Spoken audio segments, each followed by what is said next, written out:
एक प्राचीन समय की बात है। एक बहुत ही धर्मनिष्ठ और आदर्श राजा का राज्य था।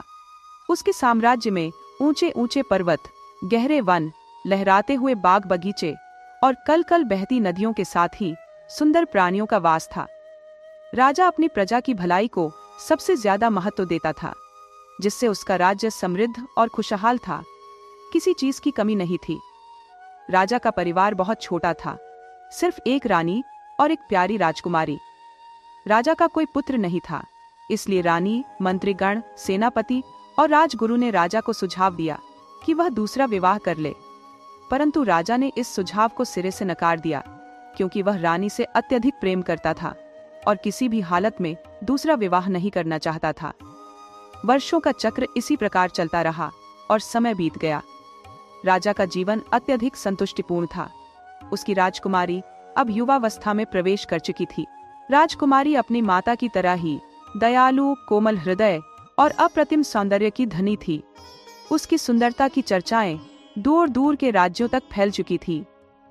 राजा को पड़ोसी राज्यों के राजाओं से अपने राजकुमारों के विवाह प्रस्ताव भी मिलने लगे थे, परंतु राजकुमारी का विवाह में अभी कोई रुचि नहीं थी, इसलिए राजा ने किसी प्रस्ताव को स्वीकार नहीं किया।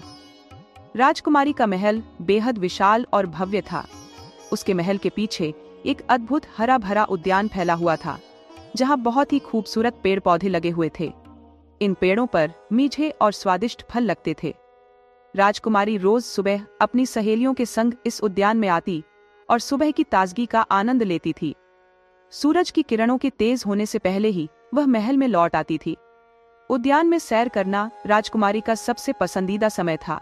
उद्यान में एक प्राचीन बावड़ी थी, जिसका पानी अत्यंत स्वच्छ और मधुर था। महल के सभी लोग इसी बावड़ी का पानी पीते थे। जब राजकुमारी उद्यान में घूम घूम कर थक जाती, तो बावड़ी की मुंडेर पर बैठकर आराम करती थी। एक दिन की बात है, सुबह का समय था और राजकुमारी हमेशा की तरह अपनी सखियों के साथ उद्यान में टहल रही थी। तभी उसे आसपास किसी अजीब सी दुर्गंध का आभास हुआ। उसने अपनी सखियों से इस बारे में पूछा और बावड़ी की मुंडेर पर आकर बैठ गई। जैसे ही वह मुंडेर पर बैठी, उसकी तबीयत और बिगड़ गई और वह बेहोश हो गई। राजकुमारी के बेहोश होते ही उसकी सखियां हड़बड़ा गई। उन्होंने बड़ी मुश्किल से उसे उठाया और तुरंत महल के अंदर ले गई। महल की एक सेविका ने यह खबर राजा तक पहुंचाई, जो उस वक्त दरबार में बैठा था। खबर मिलते ही राजा राजवैद्य को लेकर तुरंत राजकुमारी के महल की ओर भागा। राजवैद्य ने राजकुमारी की जांच की, लेकिन उसकी बेहोशी की वजह समझने में नाकाम रहा। बस उसे इतना आभास हुआ कि कोई तीखी दुर्गंध इसका कारण हो सकती है। राजकुमारी की सखियों ने भी इस बात की पुष्टि की कि अचेत होने से पहले उसने किसी दुर्गंध की शिकायत की थी। राजा ने यह सुनते ही सैनिकों को हुक्म दिया कि वे फौरन बगीचे की छानबीन करें और दुर्गंध के स्रोत का पता लगाएं। सैनिकों ने बगीचे का कोना कोना छान मारा, लेकिन कुछ भी संदिग्ध नहीं मिला।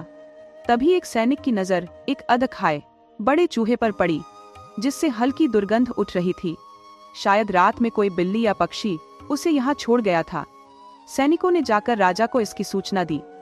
राजा ने चूहे को जलाकर जमीन में दफनाने का हुक्म दिया और राजकुमारी के माथे पर स्नेहपूर्वक हाथ फेरने लगे।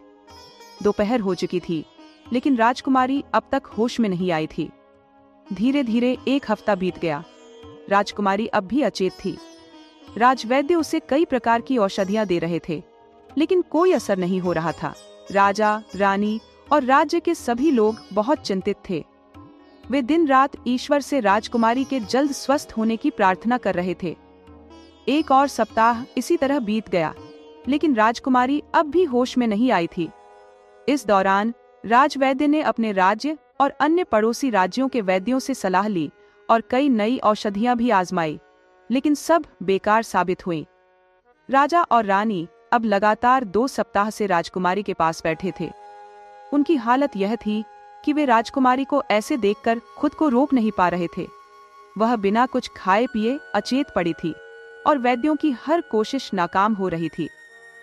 धीरे धीरे 1 महीना और बीत गया, लेकिन राजकुमारी की हालत में कोई सुधार नहीं हुआ। उसकी नाजुक काया अब पीली पड़ चुकी थी और उसकी आंखों के चारों ओर काले घेरे साफ नजर आने लगे थे। राजा, रानी, राजवैद्य और अन्य वैद्य अब निराश हो चुके थे। उन्हें अब सिर्फ ईश्वर का ही सहारा था। राजकुमारी महल के एक विशाल कमरे के बीचों बीच पलंग पर बेसुध पड़ी थी। उसके बगल में राजा रानी बैठकर उसकी सलामती की दुआ कर रहे थे। थोड़ी दूरी पर खड़े राजवैद्य, महामंत्री, सेनापति और राजपुरोहित राजकुमारी की बीमारी पर गंभीर विचार विमर्श कर रहे थे। तभी महामंत्री के मन में एक सुझाव आया। महामंत्री तुरंत राजा के पास जाकर हाथ जोड़कर खड़ा हो गया और कहा, महाराज, क्यों न हम राज्य और आसपास के इलाकों में ऐलान करवा दें कि जो भी राजकुमारी का इलाज करेगा उसे 1 लाख सोने की मोहरें इनाम में मिलेंगी। राजा को यह सुझाव पसंद आया, लेकिन उन्होंने इसे और भी आकर्षक बनाने के लिए कहा, डुग्गी पिटवा दो कि जो राजकुमारी को ठीक कर देगा उसे आधा राज्य पुरस्कार में दिया जाएगा। महामंत्री ने तुरंत राजा की आज्ञा का पालन किया और राज्य के कोने कोने में यह घोषणा करवा दी कि राजकुमारी को ठीक करने वाले को आधा राज्य मिल जाएगा। अगले ही दिन से अनेक अनुभवी वैद्य आने लगे। हर कोई आधे राज्य के लालच में बेहतरीन से बेहतरीन औषधि लेकर आया, पर कोई भी राजकुमारी की स्थिति में सुधार नहीं कर सका। अंततः वे सब निराश होकर लौट गए। यह सिलसिला 15 दिन तक चलता रहा। राजकुमारी अब भी बेसुध थी। उसकी हालत में रत्ती भर भी सुधार नहीं हुआ था। राजा रानी, महामंत्री, राजवैद्य और अन्य सभी अब पूरी तरह से निराश हो चुके थे।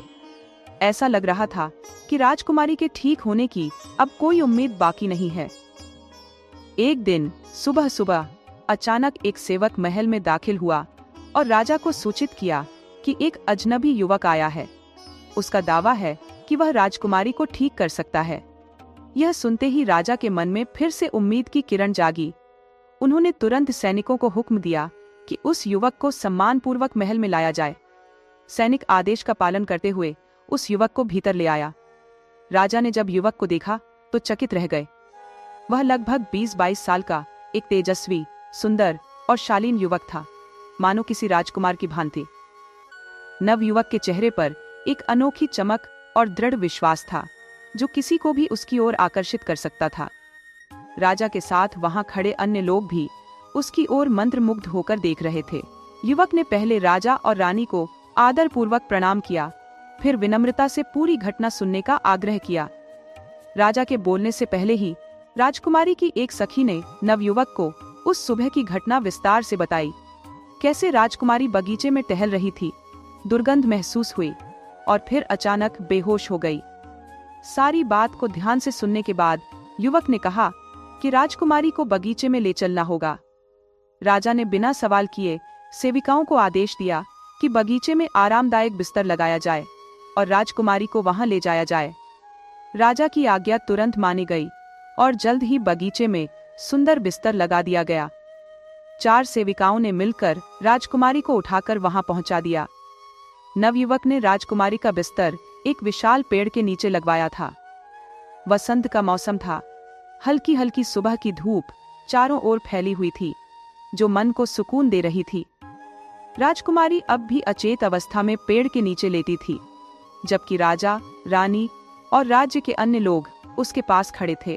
सबकी निगाहें अब उस युवक पर टिकी थी। अचानक युवक ने अपनी आंखें बंद कर ली और दोनों हाथ आसमान की ओर उठा दिए। वह बुदबुदा रहा था, मानो किसी अलौकिक शक्ति से प्रार्थना कर रहा हो। इसके बाद उसने अपने वस्त्रों के भीतर से एक बांसुरी निकाली और उसे बजाने लगा। बांसुरी की मधुर ध्वनि ने जैसे सभी को सम्मोहित कर लिया। फिर एक अविश्वसनीय घटना घटी। जिस पेड़ के नीचे राजकुमारी लेटी थी, वह सुगंधित फूलों से भर गया और वे फूल धीरे धीरे राजकुमारी पर गिरने लगे। युवक बांसुरी बजाते हुए बगीचे में टहलने लगा और जहां जहां से वह गुजरता, हर पेड़ फूलों से लद जाता। और फिर अचानक राजकुमारी को होश आ गया। उसने आश्चर्यचकित होकर चारों ओर देखा और बगीचे में बिखरे हुए रंग बिरंगे फूलों को निहारने लगी। पहले कभी उसने ऐसे अद्भुत फूल नहीं देखे थे। राजा, रानी और राज्य के अन्य लोग अत्यधिक प्रसन्न हो गए और राजकुमारी के पास जाकर उसका हाल पूछने लगे। खुशी के उस क्षण में वे नवयुवक को भूल गए थे। जब उन्हें उसका ध्यान आया, तब तक वह जा चुका था। राजा और उसके सेवकों ने उसे ढूंढने की पूरी कोशिश की, पर वह कहीं नहीं मिला। अगले दिन सबने देखा कि पूरे राज्य के पेड़ों पर सुंदर फूल खिले थे और उनकी महक से वातावरण भी सुगंधित हो उठा था। कहते हैं, वह नवयुवक हर वसंत में बांसुरी बजाता हुआ राज्य में आता है। उसकी बांसुरी की धुन से सारे पेड़ फिर से फूलों से भर जाते हैं और पूरे राज्य में मधुर सुगंध फैल जाती है।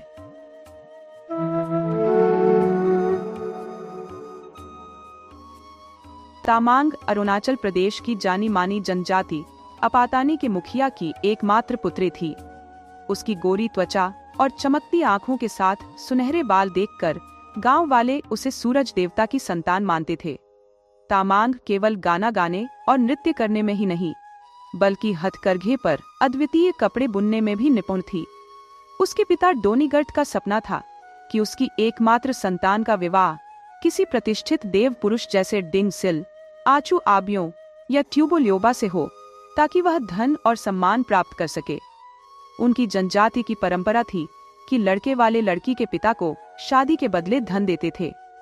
उसी दिन अरुणाचल की जनजातियों में हथकरघा प्रतियोगिता का आयोजन हुआ, जिसमें महिलाएं कपड़े बनाती थी और इसके बाद पुरुषों के लिए तीरंदाजी की प्रतियोगिता होती थी। तामांग, जो हर साल की तरह इस बार भी प्रतियोगिता में सबसे आगे रही, ने इस बार कुछ विशेष किया। उसने नीले आकाश के रंग की रेशमी शॉल पर चांद, सूरज और तारे सफेद, सुनहरे, लाल और गुलाबी धागों से बुने थे।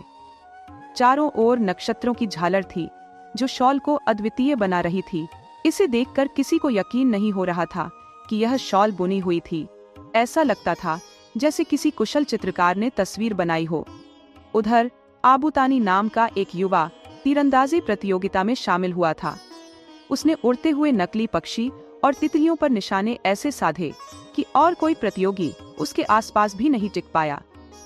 प्रतियोगिता के बाद हुए नृत्य उत्सव में तामांग और आबूतानी पहली बार मिले। पहली ही नजर में दोनों एक दूसरे को भाने लगे। दोनों के नृत्य को देखकर लोग कहते रह गए कि यह जोड़ी कितनी सुंदर है। इसके बाद वे चुपके से मिलने लगे, क्योंकि दोनों को मालूम था कि तामांग का पिता इस विवाह के लिए सहमति नहीं देगा। इसलिए एक दिन उन्होंने चुपचाप विवाह कर लिया।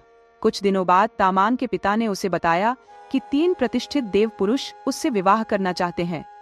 तामांग ने हिचकिचाते हुए बताया कि वह पहले से ही विवाह कर चुकी है। पिता ने यह सुनकर कहा कि वह इस विवाह को स्वीकार नहीं करता और न ही वे देव पुरुष इसे मानेंगे। उन्हें क्रोधित करना उचित नहीं होगा।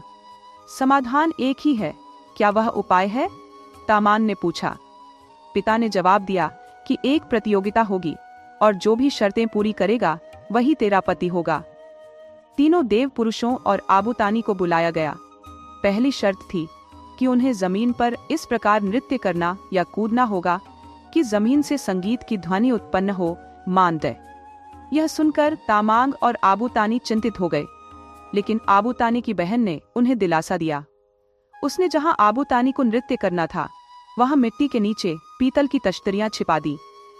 नृत्य शुरू हुआ और तीनों देव पुरुषों ने अपनी पूरी ताकत झोंक दी, लेकिन संगीत की ध्वनि नहीं आई। तीनों देव पुरुषों ने बार बार उछलकर और नाचकर कोशिश की, लेकिन जमीन से कोई संगीत की ध्वनि नहीं निकली। जैसे ही आबूतानी ने नृत्य करना शुरू किया, उसके हर कदम पर जमीन से टन टन की आवाज गूंजने लगी। यह सुनते ही सब समझ गए कि आबूतानी ने यह बाजी जीत ली है। लेकिन तामांग के पिता और तीनों देव पुरुष हार मानने को तैयार नहीं थे। उन्होंने दूसरी शर्त रखी, तीर चलाकर टन लो, एक धातु की गोल पट्टी पर ऐसा निशाना लगाना कि तीर वहीं पर टिक जाए। इस बार भी आबूतानी की बहन ने उसे एक युक्ति सुझाई। उसने तीर की नोक पर मधुमक्खी के छत्ते से प्राप्त मोम लगाया, जिससे तीर चिपक जाए। पहले देव पुरुष ने तीर चलाया, लेकिन तीर तनलों तक पहुंचने से पहले ही गिर गया। दूसरे देव पुरुष का तीर टनलों के पास से गुजर गया, लेकिन निशाना नहीं लगा। तीसरे देव पुरुष का तीर टनलों को लगा, पर वह भी टिक नहीं सका और गिर गया।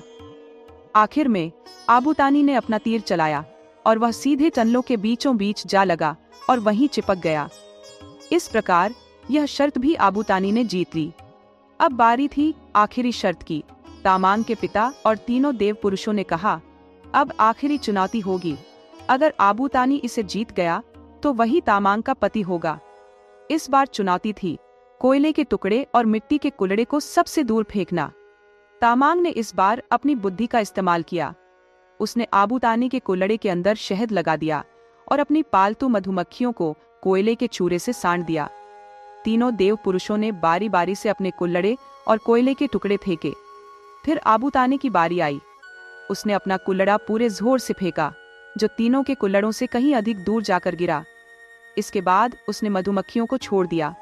शहद की महक पाकर मधुमक्खियां सीधे कुल्हड़े तक पहुंच गई, जबकि देव पुरुषों के कोयले के टुकड़े उनके कुल्हड़े तक भी नहीं पहुंच पाए।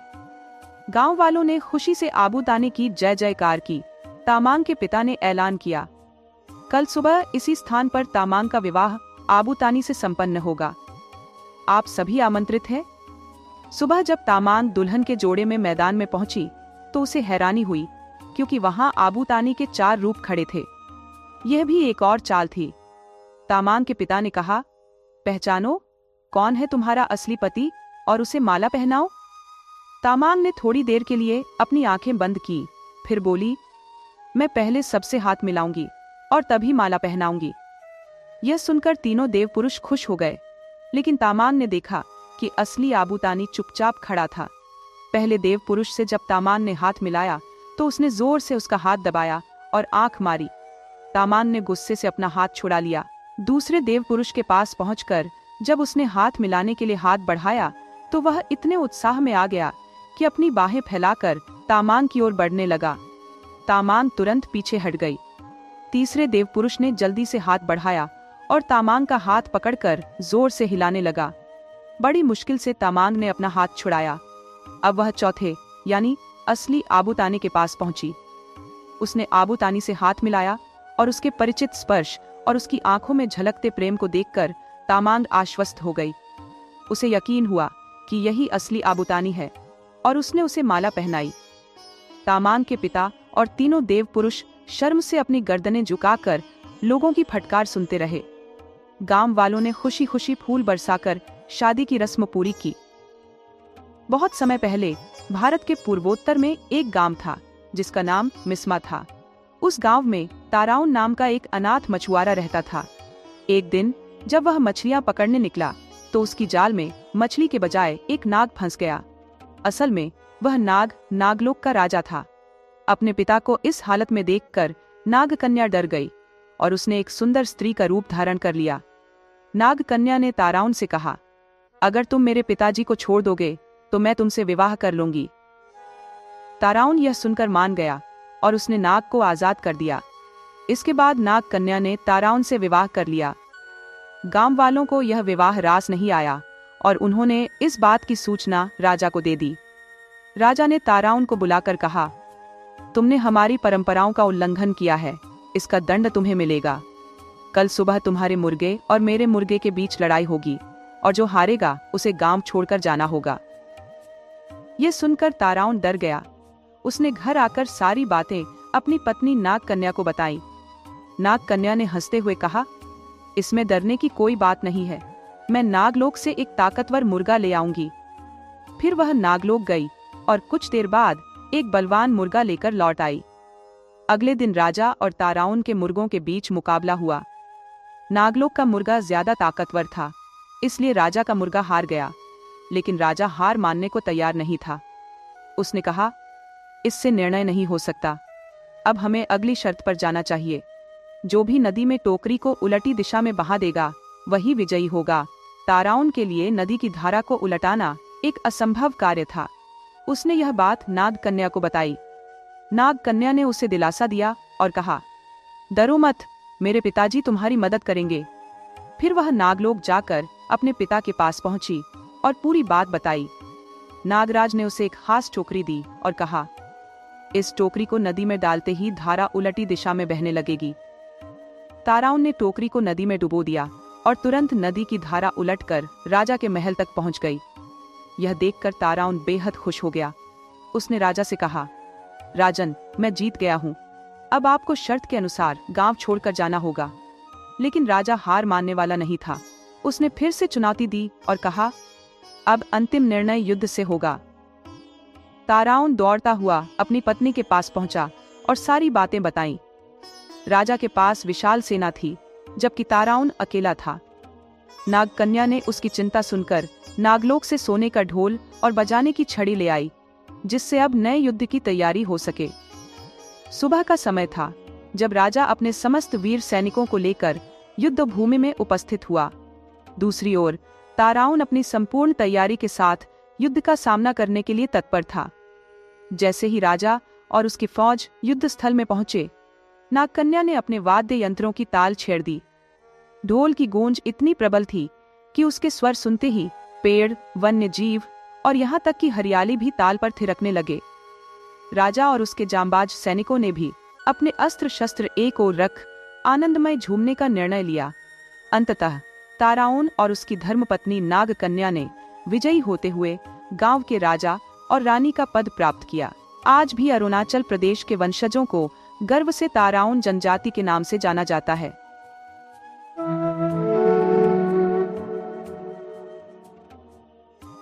ताके हांगोंग एक छोटा और शांत गांव था, जहां लोग आपसी सौहार्द में रहते थे। परंतु दो परिवारों तापू तालोंग और ताकर यापर के बीच गहरी दरार पड़ चुकी थी। पहले इन दोनों घरों के बीच प्रेम और मित्रता की गहरी जड़ें थीं, लेकिन अब हालात ऐसे हो गए थे कि एक दूसरे का चेहरा देखना भी उन्हें मंजूर नहीं था। इस मनमुटाव की जड़ थी ताकर ताची, जो ताकर यापर की बेटी थी। दरअसल तापू तालोंग के बेटे ने ताकर ताची को भगा लिया था, जिससे ताकर यापर का दिल टूट गया और उनके मन में तापू तालोंग के लिए गुस्सा पनपने लगा। यह नाराजगी जल्द ही गांव में एक बड़े विवाद का कारण बन गई। इस संकट का हल निकालने के लिए गांव की पंचायत ने तय किया कि आबोतानी को बुलाया जाए। पंचायत की बैठक ताकर यापर के घर पर रखी गई और निर्धारित समय पर आबोतानी वहां पहुंचे। गांव वालों ने उनका दिल खोलकर स्वागत किया और बैठक आरंभ हुई। जब आबोतानी की बोलने की बारी आई तो उन्होंने पूरी तटस्थता के साथ मध्यस्थ की भूमिका निभाते हुए अपना वक्तव्य शुरू किया। उसी समय अचानक एक बूंद उनके सिर पर आ गिरी। आबोतानी ने सोचा कि शायद छत से पानी टपक रहा है। थोड़ी देर बाद एक और बूंद उनके घुटने पर गिरी। आबोतानी ने वह बूंद उंगली से उठाकर चखी और उनका चेहरा हैरानी से खिल उठा, क्योंकि उस बूंद में अप्रत्याशित मिठास थी। अब उनकी जिज्ञासा और बढ़ गई। उन्होंने तुरंत ताकर यापर से इस बूंद के बारे में पूछा। ताकर यापर ने बताया कि यह ओपो यानी मदिरा थी। जब आबोतानी ने इसके निर्माण की विधि के बारे में जानना चाहा, तो ताकर यापर ने विस्तार से समझाया कि पहले चावल पकाया जाता है और फिर उसे ठंडा करने के लिए बांस के बने कालीन पर फैला दिया जाता है। जब चावल ठंडा हो जाता है तो उसमें ओपोप खमीर मिलाया जाता है। इसके बाद मिश्रित चावल को एक बर्तन में डालकर घर की भीतरी छत पर रखा जाता है, जहां चूल्हे की गर्मी से चावल कुछ दिनों में ओपो में परिवर्तित हो जाता है। आबोतानी ने इस पूरी प्रक्रिया को ध्यान से सुना। दोनों परिवारों के बीच सुलह कराने के बाद आबोतानी ने विदाई ली, परंतु जाने से पहले उन्होंने ताकर यापर को ओपोप के बदले में योचिक, चाकू और चकमक पत्थर दिए, जो उनकी मदद में काम आए। ताकर यापर ने बहुत ध्यान से ओपोप को पत्ते में लपेटा और आबोतानी को सौंपते हुए कहा, आपकी यात्रा लंबी है, इसलिए रास्ते में आराम करने के लिए एक खास जगह बताता हूँ। ताकर कार्गो लिरोम नामक स्थान आराम करने के लिए सबसे उपयुक्त है। वहां जरूर रुककर अपनी थकान मिटा लीजिए। ताकर यापर से विदा लेकर आबोतानी खुशी खुशी अपनी यात्रा पर निकल पड़े। जब वे ताकर कार्गो लिरोंग पहुंचे तो ताकर यापर की सलाह मानकर वहीं आराम करने लगे। यह स्थान गोल गोल पत्थरों से घिरा हुआ था। आराम करते हुए आबोतानी के मन में एक जिज्ञासा जागी, देखूं तो सही, यह ओपोप आखिर दिखता कैसा है। उनका जिज्ञासु स्वभाव उन पर हावी हो गया और उन्होंने पत्तों को खोल डाला। जल्दबाजी में पत्ते खोलते वक्त ओपोप पत्थरों की दरार में गिर गया। यह देखते ही आबोतानी ने सिर पकड़ लिया और सोचने लगे, ये मैंने क्या कर दिया। इतनी महत्वपूर्ण वस्तु मेरे हाथ से छूट गई। वे गहरे दुख में डूब गए। तभी वहां से बुंके नाम का एक चूहा गुजर रहा था, जिसे ताकर हांगोंग गांव जाना था। आबोतानी को उदास देखकर वह रुक गया और उनसे उनके दुख का कारण पूछा। आबोतानी ने पूरी घटना सुनाई। चूहे ने कहा, आपकी उदासी देखकर मेरा दिल पिघल गया है। मैं आपकी मदद करूंगा। मैं दरार में घुसकर ओपोप निकाल लाऊंगा। अब तो आप खुश हैं? आबोतानी का चेहरा खिल उठा। हाँ, बिल्कुल खुश हूँ। तुम तो बहुत नेक हो। पर चूहे ने एक शर्त रखी। पहले आप वचन दीजिए कि बदले में मुझे एक वरदान देंगे, तभी मैं आपकी मदद करूंगा। आप तो दिव्य शक्तियों से संपन्न है। आबोतानी ने उसे आश्वस्त किया। तुम्हें मैं कई अधिकार देता हूँ। तुम मनुष्यों के घरों में रहकर उनकी चीजों में हिस्सेदार बनोगे, धान्यागार के धान और अन्य सामग्री को खा और कुतर सकोगे। यह सुनते ही चूहा खुश हो गया और पत्थर की दरार में घुसकर ओपोप निकाल लाया और उसे आबोतानी को लौटा दिया। आबोतानी ओपोप लेकर अपने घर पहुंचे और अपनी पत्नियों को ओपो बनाने की विधि सिखाई। उनकी पत्नियों ने ओपोप को चावल में मिलाकर पोनोपो, चावल की मदिरा, और मड़ुआ में मिलाकर तेम ओपो, मड़ुआ की मदिरा तैयार किया। इन विभिन्न स्वादों वाली मदिराओं का आनंद लेकर आबोतानी अत्यधिक प्रसन्न हो गए। ओपो नीशी जनजाति की सांस्कृतिक धरोहर का एक महत्वपूर्ण हिस्सा है। आधुनिक समय में जहां चाय और जूस का प्रचलन घरों में बढ़ गया है, वहीं पुराने समय में पहाड़ों की दुर्गमता के कारण लोग चाय जैसी चीजों से अनजान थे। उस समय अगर किसी मेहमान का आगमन होता तो उनके स्वागत में ओपो ही परोसा जाता था। धार्मिक और आध्यात्मिक अनुष्ठानों में ओपो को पवित्र माना जाता था और यह परंपरा आज भी देवी देवताओं को अर्पित करने में निभाई जाती है। पर्व और त्योहारों में ओपो का सेवन हमारे पूर्वजों के समय से जारी है। यह पेय न केवल उत्सवों का हिस्सा है, बल्कि सामाजिक और सांस्कृतिक परंपराओं का वाहक भी है। यह लोक कथा इस बात पर भी रोशनी डालती है कि इंसानों के घरों में चूहों का प्रवेश कैसे हुआ। नीशी समुदाय में यह मान्यता है कि आबोतानी ने चूहों को घरों में प्रवेश का वरदान दिया था। इसी वरदान के परिणाम स्वरूप चूहों को घरों में रहने का अधिकार प्राप्त हुआ और आज तक वे इस अधिकार का पूरी निष्ठा से पालन कर रहे हैं।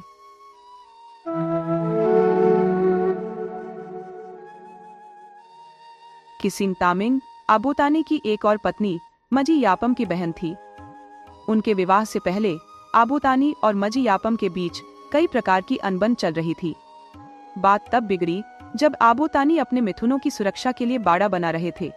तभी मजी यापम अदरक का रूप धारण करके उनके सामने आ गई। आबोतानी ने उसे साधारण अदरक समझकर अपने मुंह में डाल लिया, लेकिन मजी यापम ने अपने आप को उनके दांतों से बचा लिया और सीधे उनके शरीर के अंदर चली गई। अब जब भी आबोतानी अपने मिथुनों के पास जाते, मजी यापम बाहर आकर एक एक कर सारे मिथुनों को खा जाती थी। आबोतानी यह देखकर परेशान हो गए कि अगर ऐसा ही चलता रहा तो उनके सारे मिथुन समाप्त हो जाएंगे। उन्होंने सोचा कि इसे रोकने का एकमात्र तरीका है मजी यापम की बहन किसिन तामिंग से विवाह करना, ताकि वह रिश्ते में आ जाए और मजी यापम को नियंत्रित कर सके।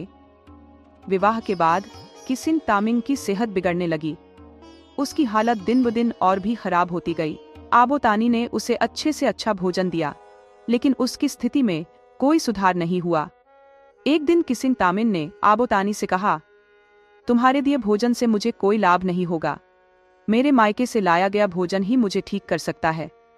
आबोतानी ने उसकी बात मानी और मायके से उसके लिए भोजन लाने का निश्चय किया। जब आबोतानी किसिन तामिन के घर पहुंचे तो वहां माजी यापम और बाकी परिवार के लोगों से मिले। सभी ने कहा कि किसिन तामिन की सेहत सुधारने के लिए एक खास भोजन की आवश्यकता है, जिसे जंगल से शिकार करके लाया जा सकता है। आबोतानी भी शिकार पर चल पड़े। जंगल में एक कोने में छिपे हुए आबोतानी ने देखा कि एक आदमी उनके सामने से गुजरा, लेकिन उन्होंने उसे रोका नहीं। थोड़ी देर बाद मजी यापम और उसके सभी भाई बंधु आ गए और आबोतानी से पूछा, तुमने यहाँ से किसी को गुजरते देखा? आबोतानी ने कहा, हाँ, एक आदमी अभी अभी यहाँ से गया है। मजी यापम ने जवाब दिया, अरे वही तो हमारा शिकार था जिसे हम पकड़ने की कोशिश कर रहे थे। तुमने उसे क्यों जाने दिया? यह सुनकर आबोतानी को गहरा आश्चर्य हुआ। आबोतानी के मन में एक अजीब सी शंका ने जन्म लिया। क्या ये लोग सचमुच इंसानों का शिकार करते हैं? क्या माजरा यह है कि किसिन तामिन को इंसानी मांस खिलाया जाएगा? इन सभी सवालों और बेचैनी को आबोतानी ने अपने अंदर ही छिपाए रखा। मजी अपने भाइयों के साथ उस आदमी को पकड़ने के लिए आगे बढ़ गई और आबोतानी को वहीं रुकने का निर्देश दिया। अगले दिन जब आबोतानी को लौटने का वक्त आ गया, किसिन तामिन के परिवार वालों ने ताको, एक स्थानीय पेड़ जिसके पत्तों से बुनाई की जाती है से बनाई गई 3 पोटलियां आबोतानी को थमाई और कहा कि इन्हें किसिन तामिन के धान्यागार में रख दे। आबोतानी ने जैसा कहा गया था वैसा ही किया। वे पोटलियां लेकर घर लौट आए और धान्यागार में रख दी। लेकिन उनकी जिज्ञासा चरम पर थी। आखिर इन पोटलियों में क्या है? उन्होंने बहुत कोशिश की पर उन पोटलियों को खोलने में नाकाम रहे। किसिन तामिन रोज धान्यागार जाती, उन पोटलियों में से कुछ निकालती और खाती। समय बीतने के साथ उसकी तबीयत में चमत्कारी सुधार हुआ और वह फिर से पहले जैसी तंदुरुस्त हो गई। आबोतानी इस पूरे घटनाक्रम को समझ नहीं पा रहे थे। एक दिन आबोतानी धान्यागार में गए। वहां उन्होंने देखा कि पोटलियों को चूहों ने कुतरकर उनमें छेद बना दिया है। उस छेद से एक चूहा निकला और उसके मुंह में इंसानी उंगली थी। यह देखकर आबोतानी की आंखें फटी रह गईं। यह वही आदमी की उंगली थी जिसे उन्होंने शिकार के समय देखा था। अब सब कुछ स्पष्ट था। किसिन तामिन उसी आदमी का मांस खाकर ठीक हो गई थी। इस भयानक सत्य के सामने आने के बाद भी आबोतानी के पास अपनी पत्नी के साथ रहने के अलावा और कोई विकल्प नहीं था। हालांकि आबोतानी ने मन बना लिया था कि वह किसिन तामिन के साथ ही रहेंगे, चाहे जो भी हो। लेकिन हाल के दिनों में किसिन तामिन के परिवार वाले लगातार आबोतानी को बुलावा भेज रहे थे, जिससे वह उलझन में पड़ गए थे। उन्हें यह समझ नहीं आ रहा था कि बार बार उन्हें क्यों बुलाया जा रहा है। किसिन तामिन यह बात भांप चुकी थी। यह बुलावा एक चाल है ताकि उसके परिवार वाले आबोतानी को मारकर अपना आहार बना सके।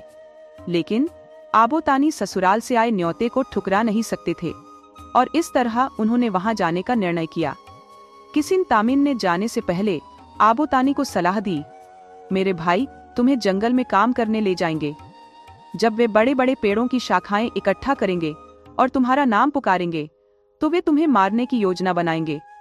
पहली बार जब तुम्हारा नाम पुकारा जाए तुम हाँ कहकर उनकी ओर फेंकी गई शाखा को पकड़ लेना। दूसरी बार जब वे फिर तुम्हारा नाम पुकारें तो तुम तुरंत ढलान में बनी गुफा में छिप जाना, क्योंकि इस बार वे सभी टहनियों को एक साथ तुम पर गिराकर तुम्हें खत्म करने की कोशिश करेंगे। आबोतानी ने अपनी पत्नी की सलाह मानी और ससुराल पहुंच गए। जो किसिन तामिन ने कहा था वही हुआ और आबोतानी ने भी वही किया जो उन्हें बताया गया था। जब उनके सालों ने टहनियां फेंकी तो आबोतानी ने चालाकी से गुफा में छिपकर अपनी जान बचा ली।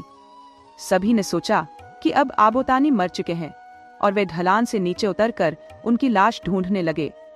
तभी अचानक आबोतानी गुफा से बाहर निकले और कहा, मेरे प्यारे सालों, मैं तो यहाँ जिंदा हूँ। उन्हें देखकर सब समझ गए कि किसिन तामिन ने ही आबोतानी को सब कुछ पहले ही बता दिया था और इस बात पर सभी को अपनी बहन पर गुस्सा आया। कुछ समय बाद फिर से आबोतानी को बुलावा आया और इस बार भी जीजाजी का फर्ज निभाने के लिए उन्हें जाना पड़ा। फिर से जाने से पहले किसिन तामिन ने उन्हें सलाह दी, इस बार मेरे भाई तुम्हें खेत में काम कराने ले जाएंगे, जहां वे तुम्हें जलाकर मारने की योजना बनाएंगे। जब वे झूम खेती के दूसरे चरण में, जहां सूखी टहनियां और पौधों को जलाकर मिट्टी को उपजाऊ बनाया जाता है, तुम्हारा नाम पुकारेंगे, तुम पहले हाँ कह देना। लेकिन दूसरी बार जब तुम्हारा नाम पुकारा जाए तो खेत के बीचों बीच बने गड्ढे में कूद जाना ताकि आग की लपटों से बच सको। आबोतानी फिर से ससुराल पहुंचे और ठीक वैसा ही हुआ जैसा किसिन तामिन ने बताया था। खेतों में आग की तेज लपटें उठी और ससुराल वालों को पूरा यकीन हो गया कि आबोतानी अब नहीं बचे होंगे। लेकिन एक बार फिर आबोतानी ने अपनी बुद्धिमानी से खुद को बचा लिया। आबोतानी की लाश को ढूंढने के लिए सब लोग राख के ढेर को खंगालने लगे। लेकिन तभी आबोतानी, जो गड्ढे में छिपे हुए थे, बाहर आ गए और बोले, मैं अब भी जिंदा हूँ। यह देख सभी फिर से अपनी बहन किसिन तामिन को दोष देने लगे, क्योंकि उसी की वजह से उनकी साजिश नाकाम हो गई। इस बार भी आबोतानी किसिन तामिन की मदद से उनकी चालों से बच निकले। हालांकि ससुराल वालों ने हार नहीं मानी। उन्होंने फिर से आबोतानी को न्योता भेजा। हमेशा की तरह किसिन तामिन ने उन्हें चेतावनी दी, इस बार उन्होंने तुम्हें एक प्रतियोगिता में भाग लेने बुलाया है, जिसका नाम है बोबो चानम। यह एक झूलने की प्रतियोगिता है जिसमें रस्सी के सहारे बड़े पेड़ों की ऊंचाइयों तक चढ़ा जाता है। जब तुम इसमें भाग लोगे तो ध्यान रखना, मेरे भाइयों के 4-5 चरण ऊपर चढ़ने पर तुम सिर्फ एक ही चरण चढ़ना, नहीं तो जैसे ही तुम ऊपर चढ़ोगे वे तुम्हारी रस्सी काट देंगे और तुम नीचे गिर जाओगे। आबोतानी ने सारी बातें सुनी और फिर ससुराल की ओर निकल पड़े। वहां पहुंचकर उन्होंने प्रतियोगिता में हिस्सा लिया, लेकिन अपनी ताकत पर इतना घमंड आ गया कि वे किसिन तामिन की चेतावनी भूल गए। वे इतने आत्ममुग्ध हो गए कि जब किसिन तामिन के भाई एक चरण चढ़े तो आबोतानी 5-10 चरण चढ़ते गए। जल्द ही वे जमीन से बहुत ऊपर पहुंच गए। इस मौके का फायदा उठाते हुए पहले से तैनात भाइयों ने आबोतानी की रस्सी को काट दिया। रस्सी कटने के बाद आबोतानी हवा में इधर उधर झूलने लगे और उनका नियंत्रण उनके शरीर पर नहीं रहा। इसी दौरान किसिन तामिन के भाइयों ने मौका पाकर आबोतानी से उनकी दिव्य दृष्टि यिंगोपी और दिव्य वाणी जारगोपी छीन ली। इन्हीं शक्तियों की वजह से आबोतानी में असाधारण क्षमता थी जो सामान्य इंसानों में नहीं होती। इन दोनों शक्तियों के छिन जाने के कारण आबोतानी अब और देर हवा में झूल नहीं पाए और गहरी खाई में गिर गए। जब उनका अधमरा शरीर नदी में बहने लगा तो आईआगम और गुंजी रियाची देवताओं ने उन्हें बचा लिया। ऐसा माना जाता है कि ये देवता मानव आत्मा के रक्षक होते हैं। आबोतानी को फिर से जीवन तो मिला, लेकिन अब वे एक साधारण इंसान बन गए थे। दिव्य दृष्टि और दिव्य वाणी खो जाने के बाद उन्होंने मार्गदर्शन के लिए दोरी चिज से सलाह ली। दोरी चिज ने स्पष्ट किया, अब तुम्हारी खोई शक्तियां वापस पाना असंभव है। आगे से तुम्हें एक सामान्य इंसान की तरह ही जीना और मरना होगा। हाँ, एक विशेष व्यक्ति रहेगा जिसके पास यह दिव्य शक्ति होगी जो साधारण मनुष्यों की कठिन घड़ियों में मदद करेगा।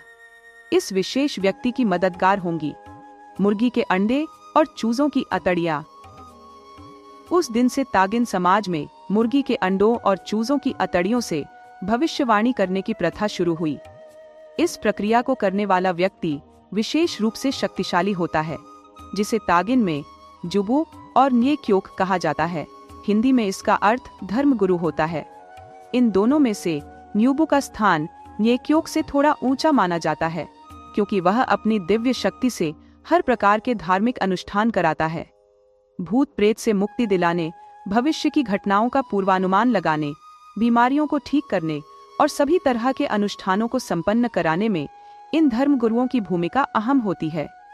इस कारण से ये विशेष शक्ति के धनी व्यक्ति साधारण मनुष्यों के लिए संरक्षक बन गए और लोग इन पर पूरी तरह आश्रित हो गए। तागिन समाज का यह भी मानना है कि अगर आबोतानी ने अपनी पत्नी की सलाह मानी होती तो आज हर इंसान उतना ही शक्तिशाली होता जितने आज के धर्मगुरु हैं। लेकिन उनकी अस्थिरता और लापरवाही के चलते इंसान ने हमेशा के लिए उस दिव्य शक्ति को खो दिया।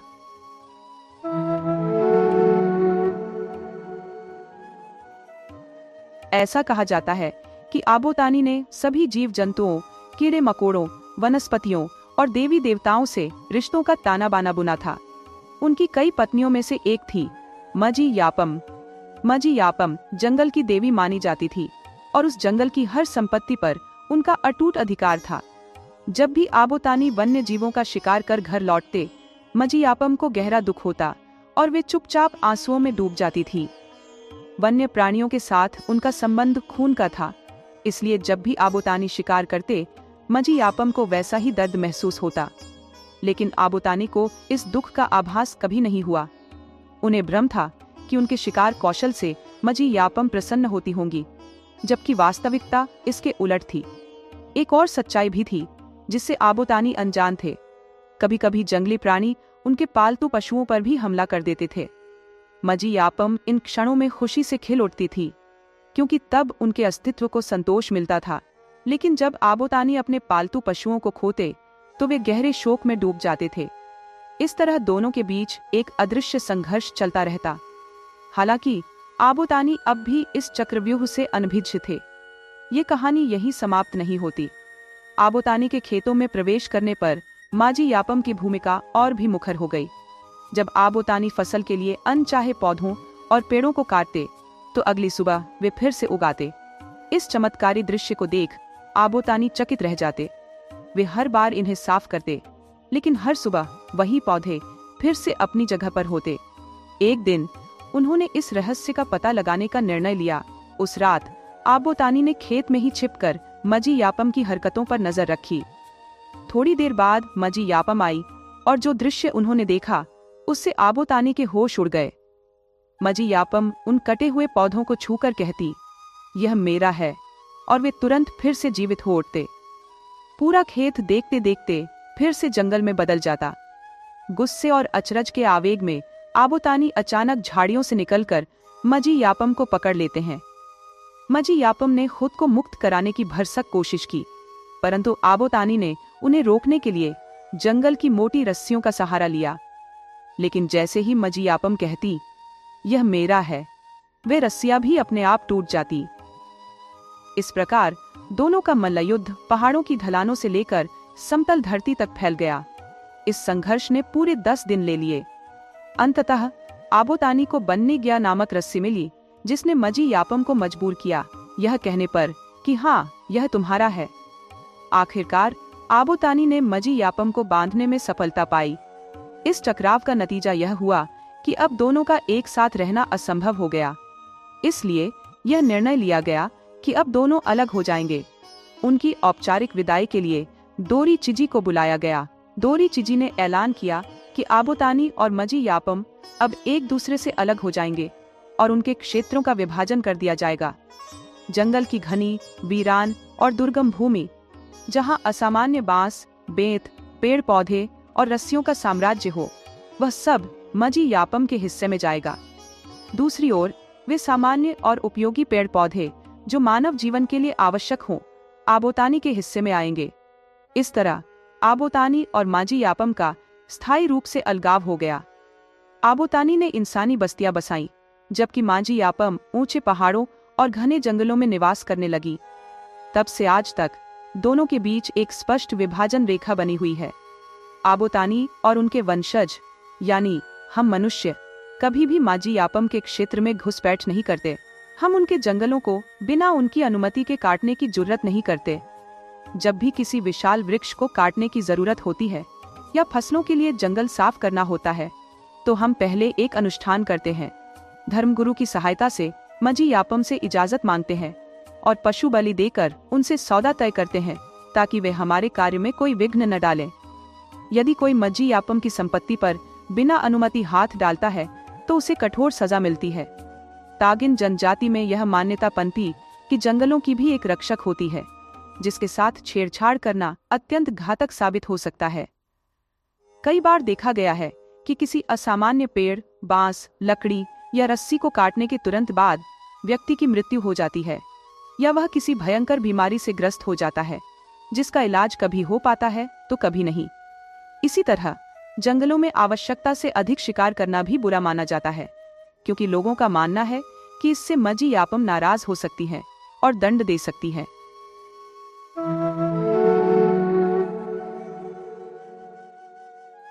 आबोतानी की पत्नी दुन येंगा, जिसे सूर्य देवी भी कहा जाता है, नाराज होकर अपने मायके नीदो कोलो यानी आकाश चली गई थी।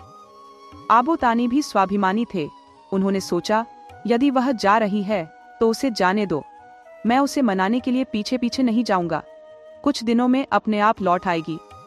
लेकिन काफी समय बीत जाने के बाद भी दुन येंगा वापस नहीं लौटी, जिससे आबोतानी की चिंता बढ़ने लगी। खुद को तसल्ली देते हुए उन्होंने सोचा, वह रूठ कर गई है, अब मनाने में थोड़ा वक्त लेगी, जल्दी नहीं लौटेगी, लंबी प्रतीक्षा करवाएगी। मगर यह प्रतीक्षा उनके अनुमान से अधिक लंबी होती जा रही थी। दिन बीतते जा रहे थे और आबोतानी की धैर्य समाप्त होने लगा।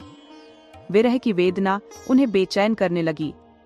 हर गुजरते दिन के साथ उनका दिल और अधिक व्यथित होता गया। आखिरकार उन्होंने अपने अभिमान को त्याग दिया और दुन येंगा को वापस लाने के लिए स्वयं आकाश पहुंच गए। स्वर्गलोक में दुंज येंगा और उसके परिवार ने उनका यथोचित स्वागत किया। दुंज येंगा भी अपने पति को देखकर अत्यधिक प्रसन्न हुई और सारे गिले शिकवे भूलकर उन्होंने आबोतानी को अपने आलिंगन में भर लिया। स्वर्गलोक समृद्धि और ऐश्वर्य से परिपूर्ण था। वहां किसी वस्तु की कमी नहीं थी। खाने पीने की सामग्री भी भरपूर थी। इसके विपरीत तानीमोक यानी धरती पर अभावों का संसार था, जहां 2 वक्त की रोटी जुटाने के लिए भी कड़ी मेहनत करनी पड़ती थी। आबोतानी इस ऐश्वर्य और आराम में बंध गए और कई दिनों तक स्वर्ग की सभी सुविधाओं का आनंद लेते रहे। यह देखकर दुन येंगा अत्यंत प्रसन्न थी। उसने सोचा, शायद तानी यहीं स्वर्गलोक में हमेशा के लिए बस जाएगा। अब मुझे उसकी तंगी भरी दुनिया में वापस नहीं जाना पड़ेगा।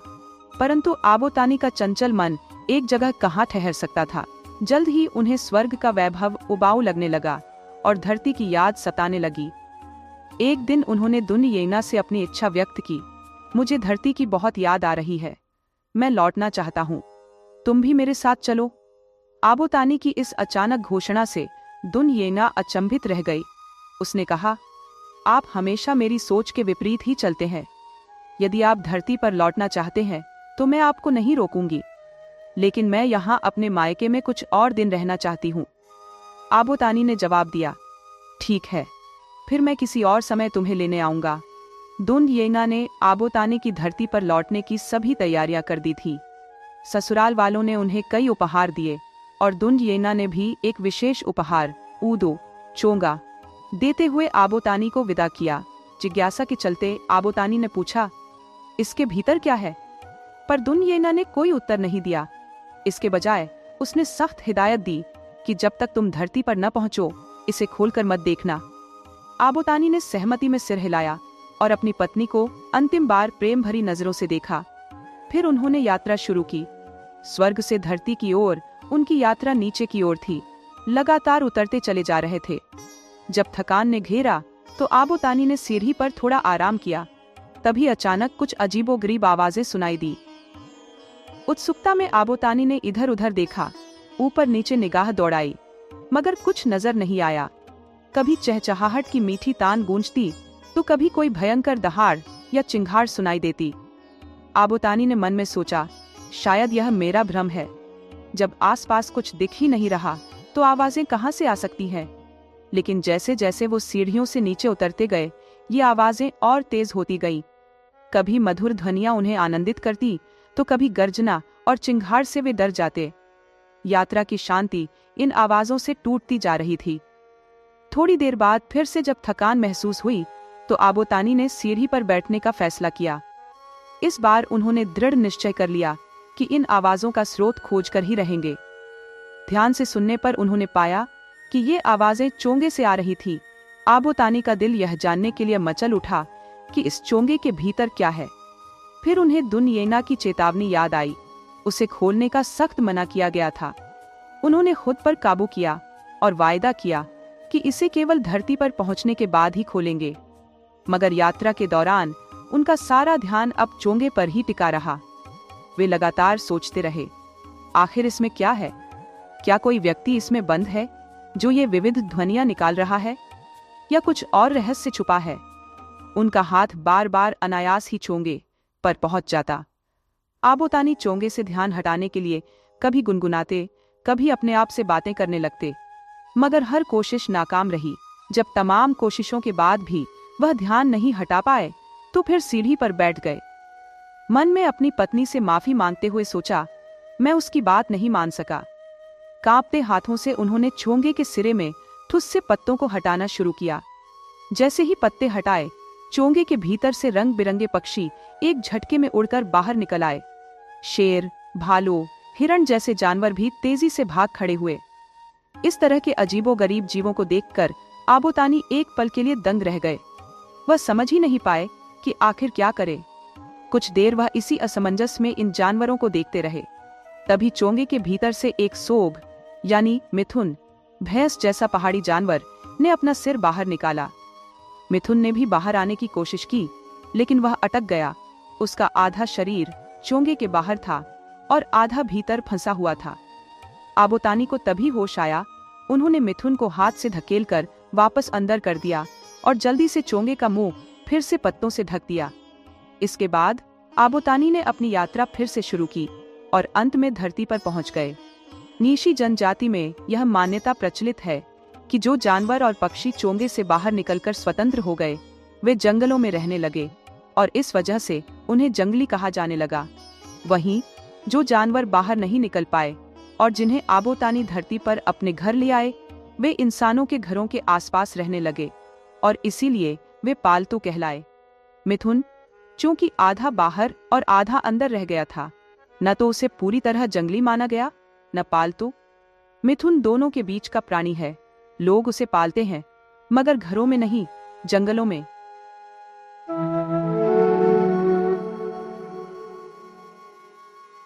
तागिन जनपद में यह धारणा प्रचलित है कि बंदर रिलुतामी की संतानें माने जाते हैं। रिलुतामी, जो कि हवा का मानवीय रूप है, इस आधार पर कहा जाता है कि बंदर वायु की संतानों के रूप में पैदा हुए। ऐसा माना जाता है कि हवा की संतान होने के कारण ही बंदरों में अत्यधिक चंचलता, उद्दंडता और उत्पात मचाने की प्रवृत्ति थी। मनुष्यों और बंदरों का रिश्ता बहुत मधुर नहीं था, क्योंकि ये बंदर क्योमी नामक जहरीले बाणों से मनुष्यों के ठिकानों पर हमला करते थे और उन्हें मार डालते थे।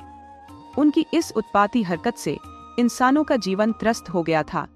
इसी कारण से आबोतानी ने यह दृढ़ निश्चय कर लिया कि इन बंदरों को सिखाना ही होगा, परंतु इसके लिए वह सही समय की प्रतीक्षा में थे। एक दिन जब सभी बंदर मछली पकड़ने में मशगूल थे, तब उनका वह मौका आ गया। बंदरों ने अपनी निश्चिंतता में अपने सभी धनुष बाण किनारे रख दिए थे। आबोतानी ने बड़ी चालाकी से सारे धनुषों को एक दूसरे की नोक से बांध दिया, ताकि जब बंदर वापस सतर्क हों तो कोई भी तीर न चला सके। जैसे ही आबोतानी ने देखा कि कोई भी धनुष स्वतंत्र नहीं बचा है, उन्होंने सीधे आकर बंदरों को ललकारा कि वे आकर उनसे भिड़ें। बंदर पानी से बाहर कूद कूद कर आए और अपने अपने धनुष उठाने लगे, लेकिन सारे धनुष आपस में बंधे होने के कारण कोई भी तीर चलाने में नाकाम रहा। इस असफलता से खिन्न होकर बंदरों ने गुस्से में अपने धनुष पानी में फेंक दिए और आबोतानी ने तुरंत तीर चलाकर उन्हें मारना शुरू कर दिया। हालांकि बंदरों के मुखिया बेतुमतापी ने अपने धनुष और तीर पहले से ही छिपा रखे थे, इसलिए वह आबोतानी से लड़ने को तैयार हुआ, परंतु अकेला होने के कारण उसे भी हार का सामना करना पड़ा। जहरीले तीरों की कमी के कारण अन्य बंदर भी कमजोर पड़ गए और अंततः सभी को भागना पड़ा। इस तरह मनुष्यों ने पहली बार बंदरों पर विजय प्राप्त की। बंदर हार मानने वाले नहीं थे। रिलुतामी के उद्दंड पुत्रों ने एक दिन आबोतानी के खेतों पर हमला कर दिया और सारी फसल को नष्ट कर दिया। अपनी खेती की ऐसी दशा देखकर आबोतानी ने ठान लिया कि अब इन बंदरों को फिर से सबक सिखाना ही होगा। एक दिन वह उसी मार्ग पर लेट गए जहां से बंदरों का झुंड आया जाया करता था। लेटने से पहले उन्होंने ताई और तायाक नामक खाद्य पदार्थ को पीसकर अपने कान, नाक और शरीर के आंतरिक भागों में लगाया, जिससे उनके शरीर से तेज दुर्गंध निकलने लगी। आबोतानी ने चालाकी से मरने का नाटक किया और रास्ते के बीचों बीच लेट गए। जब बंदरों की टोली उस रास्ते से गुजरी और देखा कि आबोतानी उनके रास्ते में पड़ा हुआ है और उसके शरीर से अजीब सी दुर्गंध आ रही है, तो उन्हें लगा कि आबोतानी की मृत्यु हो चुकी है। यह सोचकर उन्होंने उसका मृत शरीर उठा लिया। बंदरों की टोली आबोतानी को अपने ठिकाने पर ले गई, जहां उनके परिवार वाले पहले से इंतजार कर रहे थे। आबोतानी का निर्जीव शरीर देखकर बंदर खुशियों से झूम उठे और एक योजना बनाई कि अब वे उसे खा जाएंगे। उनके बूढ़े माता पिता ने बच्चों को हुक्म दिया कि वे खाना पकाने के लिए पानी और लकड़ियां जुटा लाएं। हुक्म पाते ही बंदर खुशी खुशी बाहर निकल गए। उनके जाने के बाद वहां केवल बूढ़े बंदर रह गए। उनके अकेले होने पर आबोतानी ने तुरंत अपने अभिनय को तोड़ा और उठकर बैठ गए। यह देखकर बूढ़े बंदरों के होश उड़ गए, पर वे कुछ कर नहीं सके। आबोतानी की नजर छत पर टंगी एक गठरी पर पड़ी। उन्होंने पूछा, इस ओपुम में क्या रखा है? डरते हुए दोनों ने बताया कि इसमें उनके बच्चों के कलेजे रखे हैं। वे अपने कलेजे यहीं छोड़ जाते हैं ताकि ऊंचाई से उन्हें डर न लगे। ये सुनकर आबोतानी ने सोचा कि अब इससे बेहतर मौका नहीं मिलेगा इन उद्दंड बंदरों को सबक सिखाने का। आबोतानी ने पहले उन बूढ़े बंदरों का अंत कर दिया, फिर उस ओपुम को फोड़ दिया। इसके परिणाम स्वरूप सभी बंदरों के कलेजे नीचे चूल्हे में जलती हुई आग में गिरकर भस्म हो गए। इसके बाद जो भी बंदर पानी और लकड़ियां लाने के बाद घर लौटे, वे एक एक करके दरवाजे पर ही गिर पड़े और वहीं दम तोड़ दिया। इस तरह आबोतानी ने बंदरों की चुनौती से मनुष्यों को हमेशा के लिए निजात दिला दी। यही कारण है कि आज भी बंदर मनुष्यों के गांवों में नहीं रहते।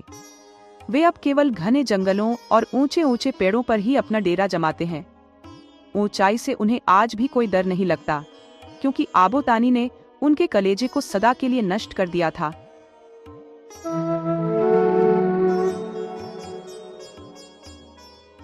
पुराने जमाने में आबोतानी और तारो नामक दो व्यक्ति रहते थे। दोनों एक ही स्थान पर रहते हुए भी एक दूसरे को अपनी चालाकी और बुद्धिमत्ता से धोखा देने का प्रयास करते रहते थे। आबोतानी बहुत ही चालाक और मक्कार व्यक्ति थे, जो हमेशा अपनी ताकत और चतुराई के बल पर सब कुछ हासिल करना चाहते थे। दूसरी तरफ तारो थोड़े सीधे साधे और भोले थे, जिन्हें आबोतानी अक्सर अपनी चतुराई के जाल में फंसा लेते थे। यही वजह थी कि आबोतानी तारो की मासूमियत का फायदा उठाकर उन्हें धोखा देते रहते थे।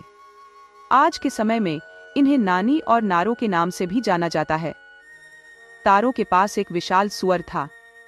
एक दिन आबोतानी ने तारो के पास जाकर देखा कि उसके पास यह बड़ा सुअर है। उसे हड़पने का उपाय सोचते हुए उन्होंने एक चाल चली।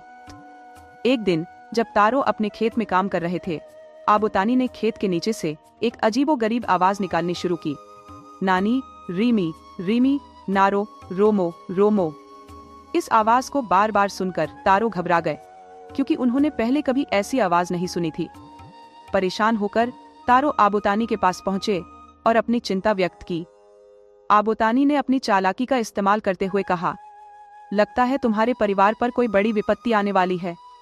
अगर तुम इस संकट से बचना चाहते हो तो अपने सुअर को मारकर उसके शव को खेत के नीचे फेंक दो, तभी यह विपत्ति टलेगी। तारो आबोतानी की बातों में आ गए और वैसा ही किया जैसा उन्होंने कहा था।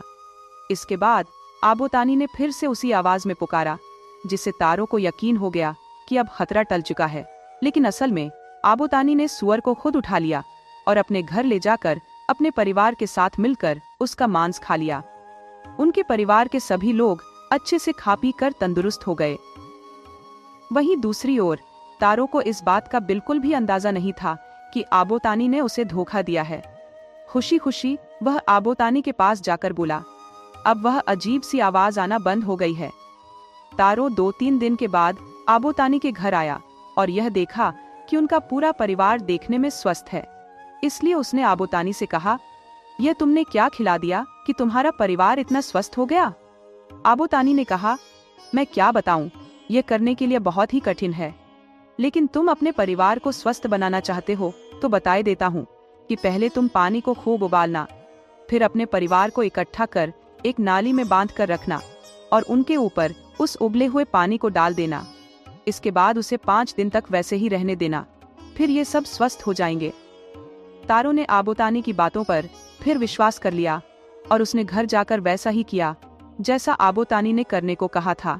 परंतु यह क्या, स्वस्थ होना तो दूर, वे तो सब 5 दिनों में कीड़े बन चुके थे। तारो समझ गया कि आबोतानी ने मुझे धोखा दिया है।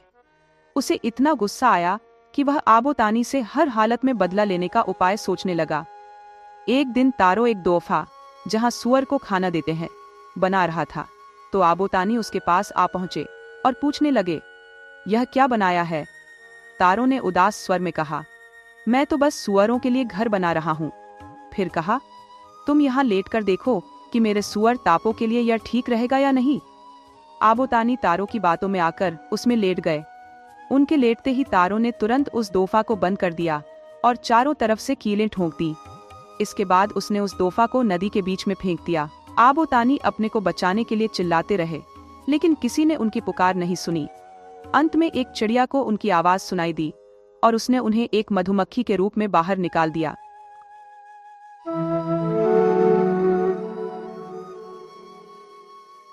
जानवरों में गधा सबसे ज्यादा बुद्धिमान समझा जाता है।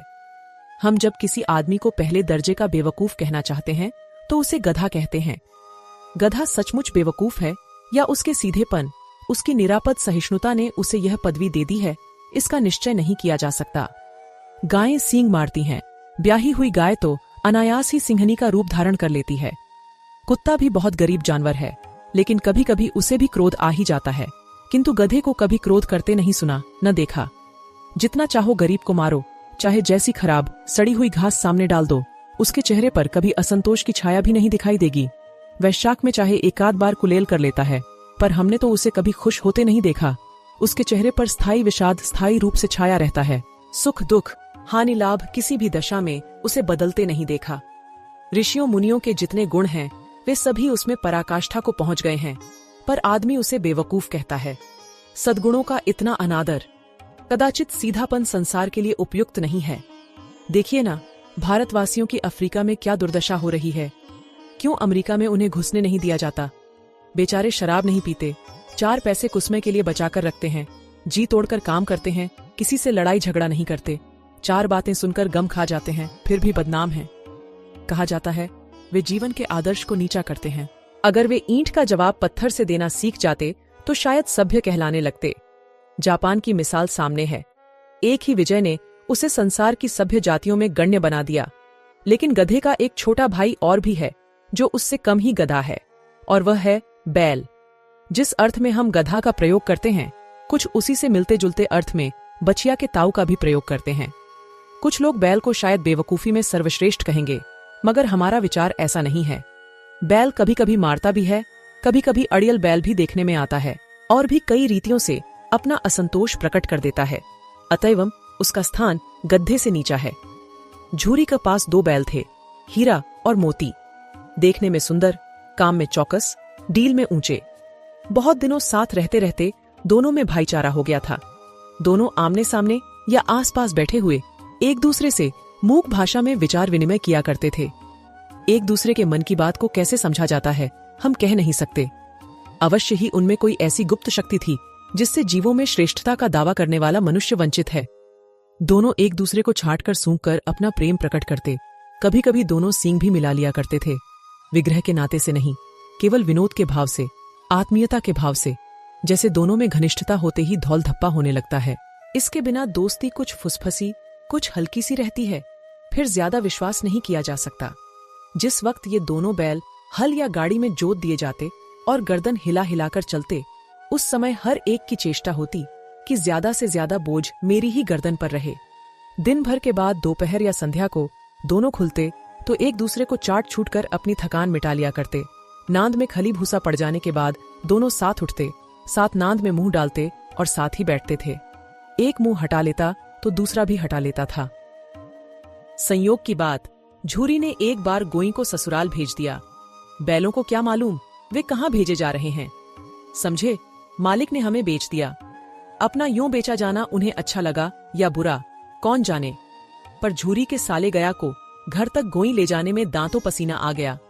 पीछे से हाँकता तो दोनों दाएं बाएं भागते, पघिया पकड़कर आगे से खींचता तो दोनों पीछे की ओर जोर लगाते, मारता तो दोनों सींगे नीची करके हुंकारते। अगर ईश्वर ने उन्हें वाणी दी होती तो झूरी से पूछते, तुम हम गरीबों को क्यों निकाल रहे हो? हमने तो तुम्हारी सेवा करने में कोई कसर नहीं उठा रखी। अगर इतनी मेहनत से काम न चलता था और काम ले लेते। हमें तो तुम्हारी चाकरी में मर जाना कबूल था। हमने कभी दाने चारे की शिकायत नहीं की।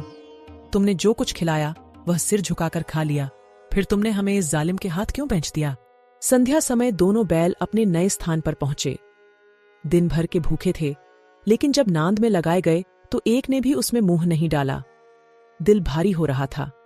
जिसे उन्होंने अपना घर समझ रखा था वह आज उनसे छूट गया। ये नया घर, नया गांव, नए आदमी उन्हें बेगाने से लगते थे। दोनों ने अपनी मूक भाषा में सलाह की, एक दूसरे को कनखियों से देखा और लेट गए। जब गांव में सोता पड़ गया तो दोनों ने जोर मारकर पगहा तुड़ा डाले और घर की तरफ चले। पगहे बहुत मजबूत थे, अनुमान न हो सकता था कि कोई बैल उन्हें तोड़ सकेगा, पर इन दोनों में इस समय दूनी शक्ति आ गई थी। एक एक झटके में रस्सियां टूट गईं। झूरी प्रातःकाल सोकर उठा तो देखा कि दोनों बैल चरनी पर खड़े हैं। दोनों की गर्दनों में आधा आधा गरांव लटक रहा था। घुटने तक पांव कीचड़ से भरे हैं और दोनों की आंखों में विद्रोहमय स्नेह झलक रहा है। झूरी बैलों को देखकर स्नेह से गदगद हो गया। दौड़कर उन्हें गले लगा लिया। प्रेमालिंगन और चुंबन का वह दृश्य बड़ा ही मनोहर था। घर और गांव के लड़के जमा हो गए और तालियां बजा बजा कर उनका स्वागत करने लगे। गांव के इतिहास में यह घटना अभूतपूर्व न होने पर भी महत्वपूर्ण थी। बाल सभा ने निश्चय किया, दोनों पशुवीरों का अभिनंदन पत्र देना चाहिए। कोई अपने घर से रोटियां लाया, कोई गुड़, कोई छोकर, कोई भूसी। एक बालक ने कहा, ऐसे बैल किसी के पास न होंगे। दूसरे ने समर्थन किया, इतनी दूर से दोनों अकेले चले आए। तीसरा बोला, बैल नहीं हैं वे, उस जन्म के आदमी हैं। इसका प्रतिवाद करने का किसी को साहस नहीं हुआ। झूरी की स्त्री ने बैलों को द्वार पर देखा तो जल उठी। बोली, कैसे नमक हराम बैल हैं कि एक दिन वहां काम न किया, भाग खड़े हुए। झूरी अपने बैलों पर यह आक्षेप न सुन सका। नमक हराम क्यों है? चारा दाना न दिया होगा तो क्या करते? स्त्री ने रोब के साथ कहा। बस तुम ही तो बैलों को खिलाना जानते हो, और तो सभी पानी पिला पिला कर रखते हैं। झूरी ने चिढ़ाया। चारा मिलता तो क्यों भागते? स्त्री चिढ़ गई। भागे इसलिए कि वे लोग तुम जैसे बुद्धुओं की तरह बैल को सहलाते नहीं, खिलाते हैं तो रगड़कर जोतते भी हैं। ये दोनों ठहरे कामचोर भाग निकले। अब देखूं कहां से खली और छोकर मिलता है। सूखे भूसे के सिवा कुछ न दूंगी, खाएं चाहे मरें। वही हुआ। मजूर की बड़ी ताकीद की गई कि बैलों को खाली सूखा भूसा दिया जाए। बैलों ने नांद में मुंह डाला तो फीका फीका, न कोई चिकनाहट न कोई रस। क्या खाएं? आशा भरी आंखों से द्वार की ओर ताकने लगे। झूरी ने मजूर से कहा, थोड़ी सी खली क्यों नहीं डाल देता बे? मालकिन मुझे मार ही डालेंगी। चुराकर डाला। ना दादा, पीछे से तुम भी उन्हीं की सी कहोगे। दूसरे दिन झूरी का साला फिर आया और बैलों को ले चला। अब कि उसने दोनों को गाड़ी में झोता। 2-4 बार मोती ने गाड़ी को खाई में गिराना चाहा, पर हीरा ने संभाल लिया। वह ज्यादा सहनशील था। संध्या समय घर पहुंचकर उसने दोनों को मोटी रस्सियों से बांधा और कल की शरारत का मजा चकाया। फिर वही सूखा भूसा डाल दिया। अपने दोनों बालों को खली चूनी सब कुछ दी। दोनों बैलों का ऐसा अपमान कभी न हुआ था। झूरी ने इन्हें फूल की छड़ी से भी छूता था। उसकी टिटकार पर दोनों उड़ने लगते थे। यहां मार पड़ी। आहत सम्मान की व्यथा तो थी ही, उस पर मिला सूखा भूसा। नांद की तरफ आंखें तक न उठाईं। दूसरे दिन गया ने बैलों को हल में जोता, पर इन दोनों ने जैसे पांव न उठाने की कसम खा ली थी। वह मारते मारते थक गया, पर दोनों ने पांव न उठाया। एक बार जब उस निर्दयी ने हीरा की नाक पर खूब डंडे जमाए तो मोती को गुस्सा काबू से बाहर हो गया। हल लेकर भागा।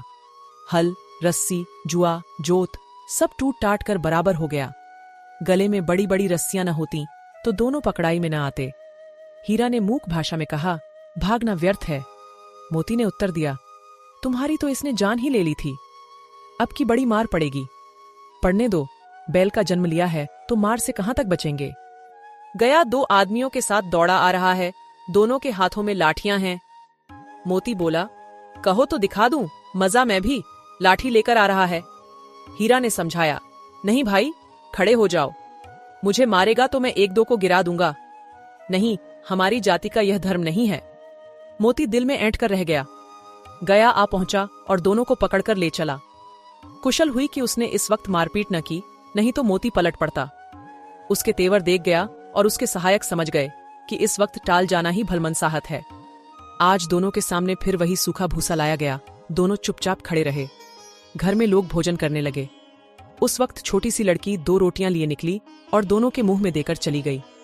उस एक रोटी से इनकी भूख तो क्या शांत होती, पर दोनों के हृदय को मानो भोजन मिल गया। यहां भी किसी सज्जन का वास है। लड़की भैरों की थी। उसकी मां मर चुकी थी। सौतेली मां उसे मारती रहती थी, इसलिए इन बैलों से एक प्रकार की आत्मीयता हो गई थी। दोनों दिन भर जाते, डंडे खाते, अड़ते, शाम को थान पर बांध दिए जाते और रात को वही बालिका उन्हें 2 रोटियां खिला जाती। प्रेम के इस प्रसाद की यह बरकत थी कि 2-2 गाल सूखा भूसा खाकर भी दोनों दुर्बल न होते थे, मगर दोनों की आंखों में रोम रोम में विद्रोह भरा हुआ था। एक दिन मोती ने मूक भाषा में कहा, अब तो नहीं सहा जाता हीरा, क्या करना चाहते हो? एकाध को सींगों पर उठाकर फेंक दूंगा, लेकिन जानते हो, वह प्यारी लड़की जो हमें रोटियां खिलाती है, उसी की लड़की है जो इस घर का मालिक है। यह बेचारी अनाथ हो जाएगी तो मालकिन को फेंक दूं, वही तो इस लड़की को मारती है। लेकिन औरत जात पर सींग चलाना मना है, ये भूल जाते हो। तुम तो किसी तरह निकलने ही नहीं देते। बताओ, तुड़ाकर भाग चलें। हाँ, यह मैं स्वीकार करता, लेकिन इतनी मोटी रस्सी टूटेगी कैसे? इसका एक उपाय है। पहले रस्सी को थोड़ा चबा लो, फिर एक झटके में जाती है। रात को जब बालिका रोटियां खिलाकर चली गई तो दोनों रस्सियां चबने लगे, पर मोटी रस्सी मुंह में न आती थी। बेचारे बार बार जोर लगाकर रह जाते थे। सहसा घर का द्वार खुला और वह लड़की निकली। दोनों सिर झुकाकर उसका हाथ चाटने लगे। दोनों की पूंछें खड़ी हो गईं। उसने उनके माथे सहलाए और बोली, खोल देती हूं, चुपके से भाग जाओ, नहीं तो ये लोग मार डालेंगे।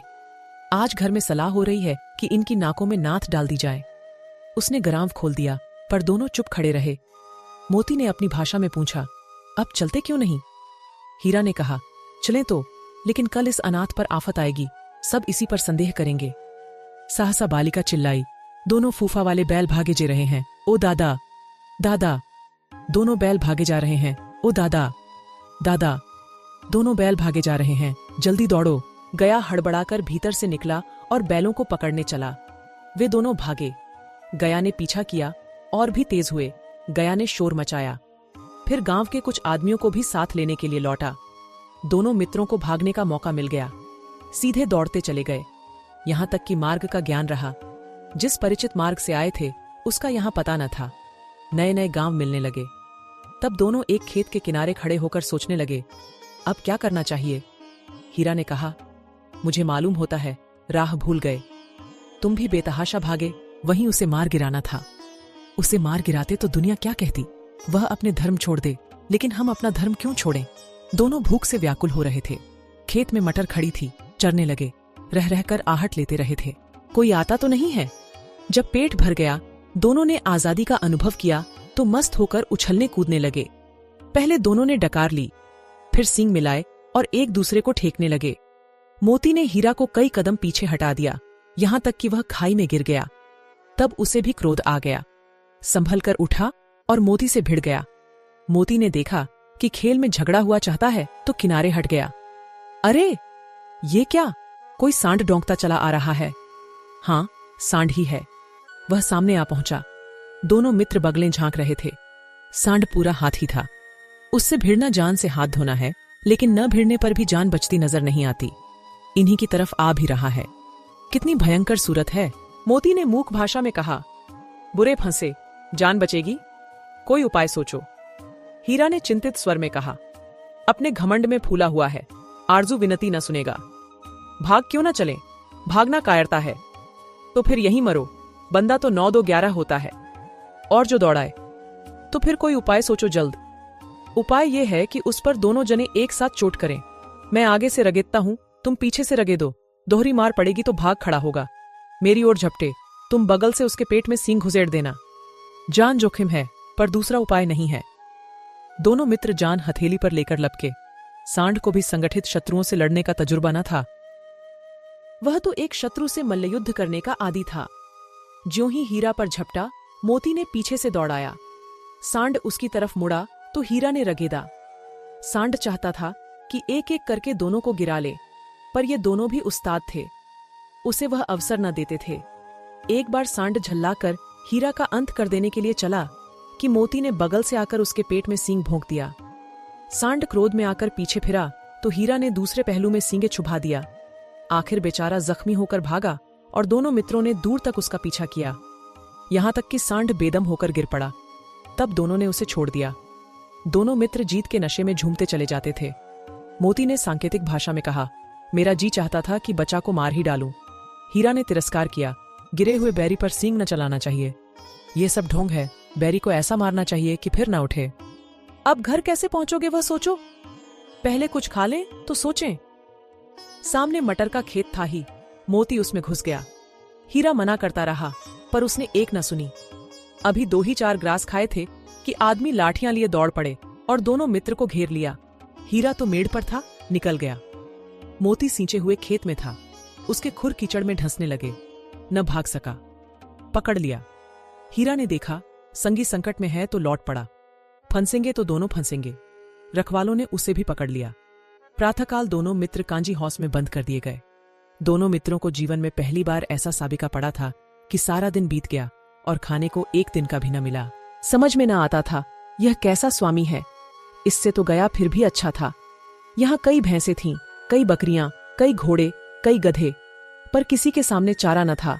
सब जमीन पर मुर्दों की तरह पड़े थे। कई तो इतने कमजोर हो गए थे कि खड़े भी न हो सकते थे।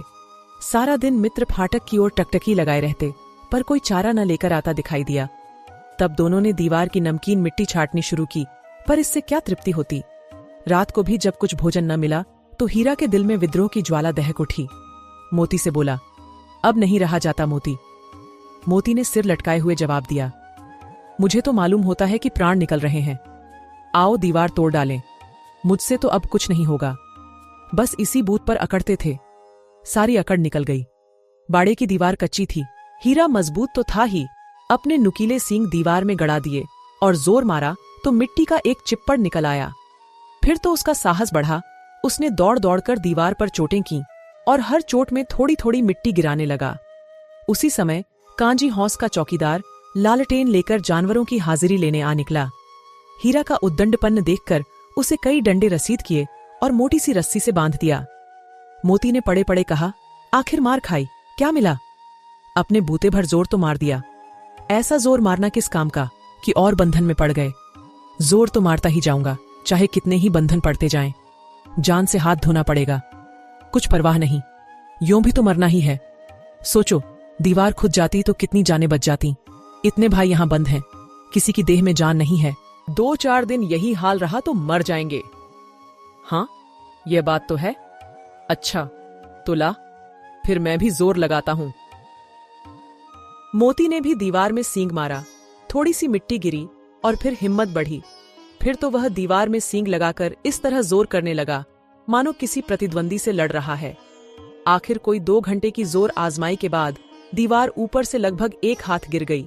उसने दूनी शक्ति से दूसरा धक्का मारा तो आधी दीवार गिर पड़ी। दीवार का गिरना था कि अधमरे से पड़े हुए सभी जानवर चेत उठे। तीनों घोड़ियां सरपट भाग निकलीं, फिर बकरियां निकलीं, इसके बाद भैंस भी खसक गई, पर गधे अभी तक ज्यों के त्यों खड़े थे। हीरा ने पूछा, तुम दोनों क्यों नहीं भाग जाते? एक गधे ने कहा, जो कहीं फिर पकड़ लिए जाएं। तो क्या हरज है, अभी तो भागने का अवसर है। हमें तो डर लगता है, हम यहीं पड़े रहेंगे। आधी रात से ऊपर जा चुकी थी। दोनों गधे अभी तक खड़े सोच रहे थे कि भागें या न भागें, और मोती अपने मित्र की रस्सी तोड़ने में लगा हुआ था। जब वह हार गया तो हीरा ने कहा, तुम जाओ, मुझे यहीं पड़ा रहने दो, शायद कहीं भेंट हो जाए। मोती ने आंखों में आंसू लाकर कहा, तुम मुझे इतना स्वार्थी समझते हो हीरा?